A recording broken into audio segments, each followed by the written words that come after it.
Assalamualaikum warahmatullahi wabarakatuh. Jumpa lagi dengan para calon mahasiswa Indonesia tahun 2022.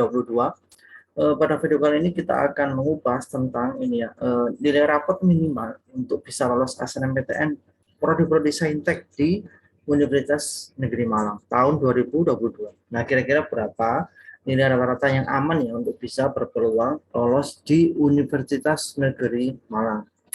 Baik, di video yang akan saya kupas itu pada intinya kita akan bahas tips dan trik lolos SNMPTN, kemudian tips dan trik sukses UTBK, serta tips dan trik bisa lolos SNMPTN. Untuk itu jangan ragu untuk klik subscribe dan nyalakan tanda loncengnya.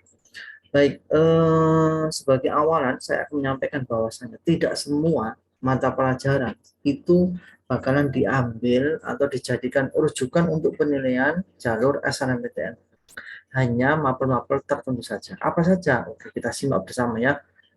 Untuk anak IPA dan IPS, maka yang nomor satu yang dilihat nilainya itu adalah matematika. Yang kedua adalah mata pelajaran bahasa Indonesia. Yang ketiga adalah bahasa Inggris. Yang keempat untuk anak IPA itu mapel kimia, sedangkan anak IPS itu sosiologi. Yang kelima fisika untuk anak IPA dan ekonomi untuk anak IPS, dan yang keenam atau yang terakhir ini adalah biologi di anak IPA dan geografi di anak IPS. Berarti pastikan teman-teman itu mengukur melihat nilai semester 1 sampai 5 untuk mapel-mapel ini ya. Dihitung kira-kira rata-ratanya berapa. Khusus untuk nilai pengetahuan saja ya, tanpa ada menggunakan nilai keterampilan. Untuk anak bahasa dan SMK, yang pertama sama matematika, yang kedua adalah bahasa Indonesia sama, yang ketiga adalah bahasa Inggris sama. Nah, yang keempat ini anak bahasa itu sastra Indonesia, sedangkan anak SMK itu kompetensi keahlian. Yang nomor 5 ada antropologi, dan yang terakhir adalah bahasa asing. Nah, ini adalah mapel-mapel yang dijadikan sebagai patokan untuk penilaian SNMPTN. Baik, kita akan buka ya prodi-prodi di UM, khususnya di prodi Saintek. Kira-kira nilai rata-rata rapotnya berapa? Yang pertama ada pendidikan teknik informatika, itu minimal 88 ya untuk bisa lolos. Yang kedua ada matematika, ini minimal 88 juga. Kemudian ada pendidikan matematika, luar biasa, dua matematika ya. Antara pendidikan dan murni ini minimal 87, dan kimia murni minimal 87 juga. Di daftar prodi berikutnya, nomor 5 ada pendidikan kimia, minimal 86, pendidikan biologi minimal 86, pendidikan teknik mesin minimal 85, dan pendidikan teknik otomotif minimal 85 untuk nilai rata rapotnya.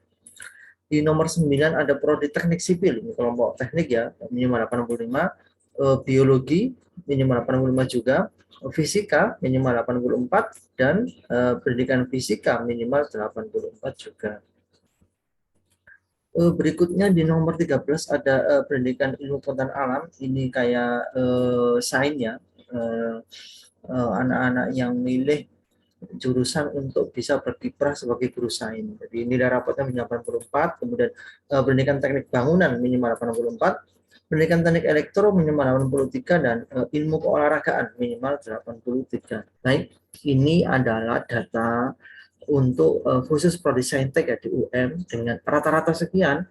Kira-kira teman-teman kalau mau di UM itu kira-kira masih bisa bersaing apa tidak. Untuk itu ini bisa dijadikan semacam referensi untuk strategi lolos. Nah, saran saya usahakan digitnya itu 2 angka di bawah nilai rata-rata supaya kita lebih punya peluang yang lebih besar. Kalau hanya menggunakan digit angka terakhir itu sangat riskan, karena bisa jadi anak-anak yang ada di luar sana itu punya rata-rata yang lebih tinggi. Baik, sampai di sini dulu video yang saya kupas. Tentunya di video-video berikutnya kita akan mengupas tips dan trik lolos SNMPTN dan SBMPTN tahun 2020. Sampai ketemu di video berikutnya. Tetap semangat. Wassalamualaikum warahmatullahi wabarakatuh.